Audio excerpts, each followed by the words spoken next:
राम राम किसान भाइयों, मैं नितिन फिर से हाजिर हूँ आपके अपने चैनल नितिन देओल में। किसान भाइयों, आज हम बात करेंगे धान की फसल के अंदर जिंक और सल्फ़र यानी कि जिंक सल्फेट के फ़ायदे के बारे में। धान की फसल के अंदर हमें जिंक और सल्फ़र का उपयोग किस समय पर करना चाहिए, कितनी डोज में करना चाहिए, इसके क्या क्या फ़ायदे हो सकते हैं और इसकी मात्रा हमें यदि ज़्यादा डाल देते हैं तो क्या नुकसान होंगे, कम डालते हैं तो क्या नुकसान होंगे, और किसान भाइयों इसकी क्या डोज रहेगी, क्या कीमत रहेगी और कितने दिन की अवस्था पर हमें इसका उपयोग करना चाहिए। कंप्लीट जानकारी मैं आपको देने वाला हूं, तो वीडियो में लास्ट तक बने रहें जिससे कि आपको एक सही और अच्छी जानकारी मिल सके। यदि अभी तक आपने अपने भाई के चैनल को सब्सक्राइब नहीं किया है तो चैनल को सब्सक्राइब कर लें जिससे कि आने वाली वीडियो की नोटिफिकेशन आपको समय से मिलती रहे। तो चलिए शुरू करते हैं। सबसे पहले बात कर लेते हैं धान की फसल के अंदर आखिरकार जिंक और सल्फर का उपयोग हमें क्यों करना चाहिए। किसान भाइयों, जिस समय पर नाइट्रोजन, फास्फोरस और पोटास इन तीनों की आवश्यकता धान की फसल को सबसे ज़्यादा पड़ती है, उसी तरीके से जिंक और सल्फर की आवश्यकता भी धान की फसल के लिए बेहद ज़्यादा जरूरी है। धान की फसल एक कम अवधि की फसल है, मात्र 140 से 150 दिन के अंदर ये पक करके तैयार हो जाती है और इसके अंदर यदि हमारे किसी भी माइक्रोन्यूट्रिएंट्स की, किसी भी सूक्ष्म पोषक तत्व की या फिर किसी खाद की कमी पड़ जाती है तो हमारी पैदावार काफ़ी ज़्यादा नीचे चली जाती है। तो आपको हमेशा कोशिश करनी है कि अपनी धान की फसल के अंदर किसी भी तत्व की कमी ना होने पाए।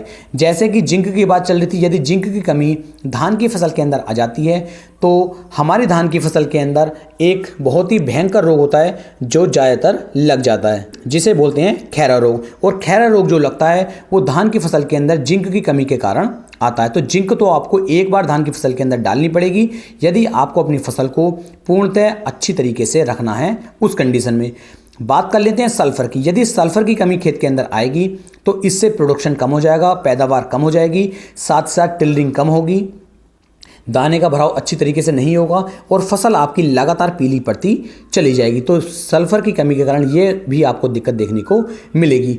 तो इन दोनों के हमें क्या फ़ायदे मिलेंगे, तो जिंक सल्फेट इन दोनों का एक कॉम्बिनेशन आता है जिसमें जिंक भी आपको मिल जाती है और सल्फर भी आपको देखने को मिल जाती है। 21% में मिल जाएगी, 33% में भी मिल जाएगी और 65% में भी किसान भाइयों आपको देखने को मिल जाती है। तो किसी का भी आप उपयोग कर सकते हैं। तो यहाँ पर हम 21% वाली और 33% वाली की बात करने वाले हैं कि कितनी मात्रा हमें इसके अंदर डालनी है। यदि इनकी मात्रा हम डाल देते हैं तो एक तो हमारी फसल के अंदर जो खैरा रोग होता है ये बिल्कुल नहीं लगेगा।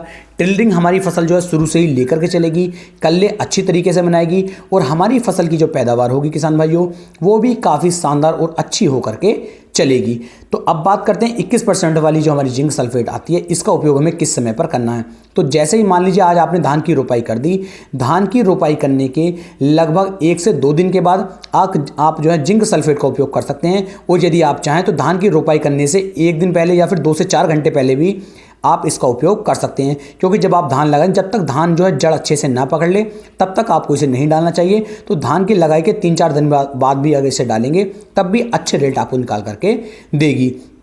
इसकी जो मात्रा आपको लेनी है वो 8 किलोग्राम प्रति एकड़ के हिसाब से आपको लेनी है। 21% वाली की बात कर लेते हैं 33 वाली की, तो 33 वाली की मात्रा आप लेंगे 4 से 5 किलोग्राम प्रति एकड़ के हिसाब से आप लेंगे तो बेस्ट रिजल्ट ये निकाल करके आपको देगा।